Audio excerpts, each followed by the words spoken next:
This is OneWrestling.com, 24/7 wrestling news.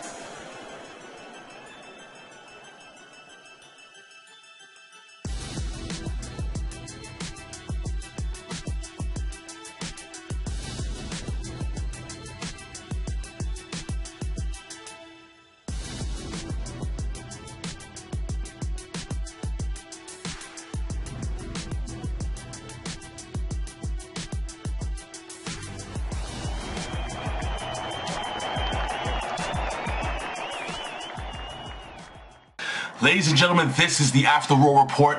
I am the Mark of the Masses, the man with a plan. Big Ray here to stay to talk some WWE Monday Night Raw today. I'm sorry, Bill Apter is out in the field in Philadelphia, so he won't be doing a face-to-face this week. But I'm going to be covering Raw for you, giving you my honest opinions on Monday Night Raw. My honest opinion, again, this is my opinion here at OneWrestling.com. We're all about opinions, and we want to hear from you. Leave a comment below here at OneWrestling.com or YouTube /OneWrestlingVideo. You can hit me on Twitter at Big Ray's Show. Please follow if you get the chance. Now, my honest opinion is that Raw, honestly, has not been good. Okay, let's just be honest with each other. Let's be real with each other. A lot of people want to talk about kayfabe. Let's be real. Okay, Raw has not been great over the last couple of weeks, but WrestleMania, in my opinion, looks to be one of the best WrestleManias in a long time. Will this Raw do its job in building for WrestleMania? Well, we go into the ring and we have CM Punk coming down the aisle with Mr. Paul Heyman. Now, Paul Heyman actually carries the urn down to the ring as if he was Paul Bearer, rest in peace. And Paul Heyman actually takes the urn upon the request of CM Punk and tosses the urn to CM Punk like he was a football. Disrespectful. Well, CM Punk makes a good point. He says he doesn't care about the urn. He doesn't care, he's not trying to disrespect Paul Bearer, but he knows that it affects the Undertaker, which is excellent ring logic. I mean, do you guys agree or disagree? I think it's excellent ring logic, and I think that CM Punk is being the perfect bad guy, the perfect heel.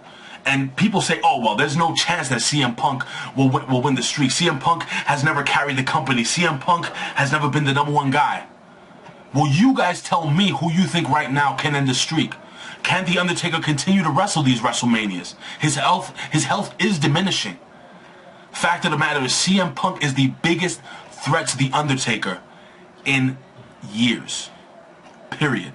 Again, my opinion. So basically, CM Punk goes on this whole tirade and he talks about how The Undertaker's record will rest in peace. Well, the lights go off and The Undertaker comes in and destroys CM Punk. But he doesn't get his hands on the urn. You have, again, analyze, making it like a football game. Paul Heyman picks up the fumble, which is the fumble football, which is the urn, and he runs down the 100 yards to the back of the ramp. He gets the urn. CM Punk actually runs away. He doesn't get a chance the Undertaker doesn't get a chance to finish off CM Punk. So CM Punk lives another day. And they hold on to the urn. So we move on, and finally, Fandango. I say that really well. Bill Apter thinks I do. But anyway, this is my opinion. Fandango, or Fandango, finally is in the ring for a match. But he doesn't get to wrestle because Chris Jericho comes into the ring. Chris Jericho then attacks Fandango. Fandango goes off running. So now later on in the evening, it was supposed to be Chris Jericho versus Dolph Ziggler, but that match actually happens immediately as Dolph Ziggler comes to the ring. Now, in this match, we have Dolph Ziggler, and Dolph Ziggler ends up tapping out to the walls of Jericho. But that's not the interesting part. The interesting part is Big E Langston comes into the ring after the match. He basically hits his finisher. I still don't know what it's called. If anyone knows, please leave a comment below. What is Big E Langston's finisher called? What is that called? Well, anyway, he hits the finisher, takes Chris Jericho out, and then Fandango, anyway, whatever, Fandango comes into the ring, and Fandango proceeds in dancing over the down Chris Jericho. and then proceeds to beat the living hell out of Chris Jericho. Later on in the evening, I'm going to fast forward all the way later on, Vicky Guerrero ends up making, and I predicted this last week, a WrestleMania match between Fandango, anyway, and Chris Jericho. So Fandango will face Chris Jericho in a match, in a grudge match at WrestleMania. We move on. And we have Mark Henry. And now they're trying to build, you have Mark Henry who's looking more and more like the monster he should have been looking like over the last couple of weeks. And he's going to be facing Ryback at WrestleMania. Well, Mark Henry actually fights the Usos. Now, the Usos are no joke. They're a really, really good tag team. And, they may not win a lot, but I think they're a fantastic tag team. And they actually got some offense on Mark Henry. But Mark Henry actually goes over hitting the World's Strongest Slam. And then grabs the other Uso and hits the World's Strongest Slam. And then grabs the other Uso and hits the World's Strongest Slam. And then grabs the... Well, basically, he just destroyed the Usos, hitting slam after slam after slam, looking really, really tough.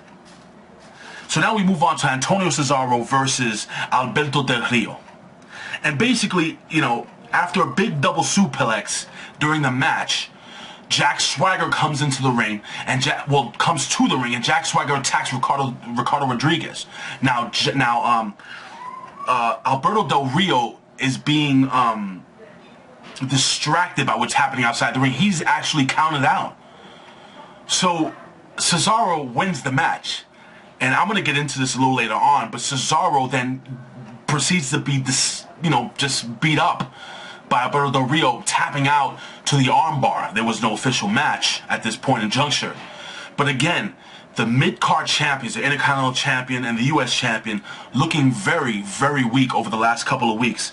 Again, my opinion. I would love to know what you guys think.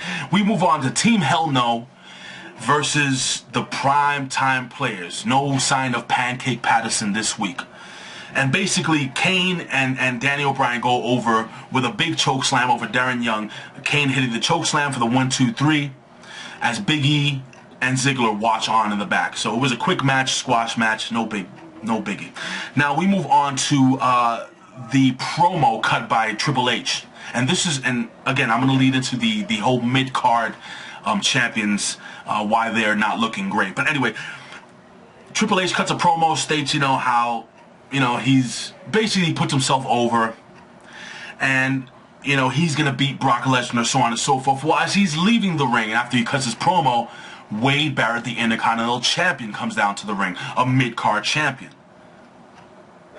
He proceeds to kick Wade Barrett in the groin, and Wade Barrett looks weak. Again, why is the WWE, why are they making their mid-card champions look so weak? Again, I've made this point 1,000 times. I don't think they need a United States heavyweight, United States title. I don't think they need the United States title. Keep the Intercontinental title, build on that, put that on wrestlers or sports entertainers that you think are going to go to the next level, and have that title help build them. But you're going to put it on Wade Barrett to get him kicked in the groin. You're going to put it on Antonio Cesaro to make him tap out. I mean, it doesn't look good, but again, it's my opinion. And basically, The Miz follows into the ring, and he's to have a match with Wade Barrett. Well, again, Wade Barrett loses the match. The Miz putting him in the figure 4 leg lock. After the entire match, Wade Barrett is just taking crotch shots. The Miz beats Wade Barrett. Do you think Wade Barrett has a chance at beating The Miz? Apparently, none of these mid-card champions are winning any matches. I would like to know what you guys think. Please leave a comment below. We move on. We have The Shield and an actual 6-man tag team match between Khali, Zack Ryder, and Justin Gabriel. I actually stepped away and I came back. I grabbed a sandwich, and I pretty much knew who was going to win this match. Let's just be honest with you.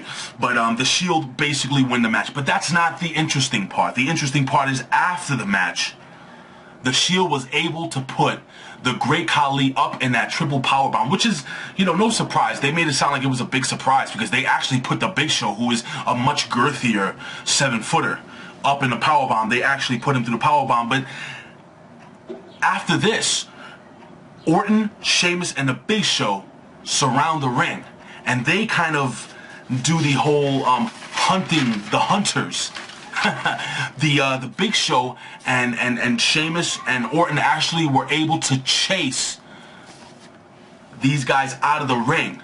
Now, the Shield has been doing this the whole time, and it seems like the tables have turned. Do you think the Shield has a chance at winning this match at WrestleMania? I think they do. My personal opinion is, and me and Bill Apter are going to do like a preview show. I think the Shield just work better together. There is a chance that the Big Show, Orton and Sheamus just won't get a chance to get along. My opinion. We move on, and we have the, in my opinion, the second best tag team in all of wrestling. Now, my favorite tag team is actually Bad Influence, but that's TNA Wrestling. If you guys don't watch my TNA recaps, check them out here. They're usually up Friday mornings, very early. Team Rhodes Scholars versus Brodus Clay and Sweet T. And Team Rhodes Scholars come to the ring with the Bella Twins.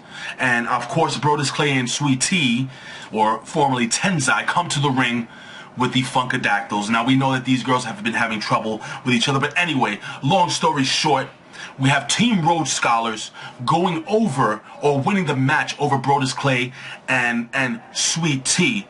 Cody hitting the disaster kick for the 1-2-3. And then, well, the reason why this all happened, and the reason why Brodus Clay was distracted, was because the Funkadactyls ended up going at and fighting the Bellas outside. So he's being distracted. Cody Rhodes, the smart guy that he is, takes advantage, hits him with the disaster kick, 1-2-3. So Team Rhodes Scholars looking really strong going into WrestleMania. Now we move on to Ryback versus 3MB. Now I know it's 3 against 1, but again, another chance to actually step away from the television for a second, because I knew Ryback, the role that he's been on, the monster that he is, he actually goes over 3MB and he destroys them. Not only does he destroy them, but he hits a double shell shock on Jinder Mahal and Heath Slater. He puts two of those guys are not little guys. Those are pretty big guys. He puts them both on his shoulder, slams them to the mat, and he basically one-ups, let's just say, Mark Henry. That's going to be a really, really interesting match going into WrestleMania. Now, a special note, the WWE announces that Arnold Schwarzenegger, I can't do an Arnold Schwarzenegger imitation, but he is going to induct the living legend Bruno Sammartino in the WWE Hall of Fame. Really, really interesting. And a special note, if you guys are into fitness or weightlifting, Joe Weider actually passed away earlier this week. One of my first weight sets was a Joe Weider weight sets, and I used to take all the supplements and stuff. I just think it's really sad loss, but that's, you know, I'm tying that into Arnold Schwarzenegger. Arnold Schwarzenegger is a big fitness guy. You know, he and Bruno Sammartino have been friends for many, many years, so I think it's actually a really cool way of inducting probably the greatest WWF or WWF or WWE champion of all time into the Hall of Fame, and it's about time. Bruno Sammartino. We move on, and we have Caitlyn versus AJ. Now, previous to this match, basically, Caitlyn was speaking to Team Hell No, and she was basically stating, you know, telling them that, you know, you guys have to get over this girl. She's crazy. She's nuts. She's wacko. Well, AJ took exception, slamming Caitlyn's head into a water fountain in the backstage area, which, you know, moved on to this match. Now, it was actually a pretty decent match, and Caitlyn actually had AJ where she wanted her outside. She was going to hit AJ with a spear, but AJ was able to sidestep her, and Caitlyn takes a really, really good bump outside the ring, going headfirst into the barricade. Caitlyn is actually counted out of the ring. We move on to the, I guess you can call it the main event, and I'm not going to go through every single question. They actually did like a wrestling roundtable with Booker T, Mick Foley, Dusty Rhodes, and Bret the Hitman Hart, and some of the greatest champions and Hall of Famers of all time. And they were basically asking The Rock, who was there live. Who would have thought the world champion, the WWE champion, would be at a Raw? But we had him there live with John Cena, and I'm just going to bring out the most interesting points of, you know, this question fest, I guess you would call it.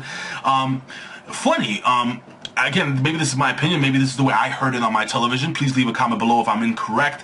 But I thought I heard that The Rock got quite a few boos coming into the ring. I wonder if the fans are kind of tired of not seeing The Rock defend that championship on a week-to-week basis or be at any shows. But he got quite a few boos. And John Cena, he got the boos. But I think John Cena actually got a bigger, better reaction than The Rock. Again, my opinion. I would like to know what you guys think. Now, the most important points that I took out of this is that John Cena, and I quote, states, The Rock didn't beat him. John Cena says, I beat me. And if you remember back to WrestleMania, John Cena was going to try to give him the people's elbow when he should have just beat him right then and there. And John Cena basically stating that he is better than The Rock. Now, The Rock says, and he quotes another living legend, Ric Flair, to be the man, woo, you got to beat the man.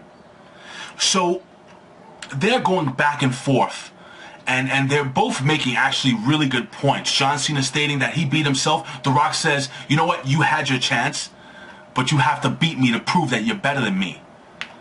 Well, The Rock says, why don't you prove it right now? The Rock getting into the face of John Cena, challenging him to the fight. John Cena takes off his shirt, folds it, gets in the Rock's face and says, you can't see me. And then tries to put The Rock in the attitude adjustment. Well, The Rock gets out of it, hits The Rock bottom, ladies and gentlemen. The Rock looking really, really strong. He walks out holding that WWE title over his head. John Cena is on the mat, on the canvas. Ladies and gentlemen, stay tuned. Again, me and Bill Apter are going to be doing a preview show or a prediction show here at OneWrestling.com. Ladies and gentlemen, I always tell you, you can find us here at OneWrestling.com. YouTube /OneWrestling Video. You can follow me on Twitter at Big Ray Show. Follow us at OneWrestling.com. Follow Bill at or Apter One Wrestling. Ladies and gentlemen, it's going to be really, really, really interesting. Don't forget to check me out on my TNA Impact recaps every Friday morning here at OneWrestling.com. Ladies and gentlemen, this is Big Ray for Bill Apter and OneWrestling.com. We will see you at the matches. Peace.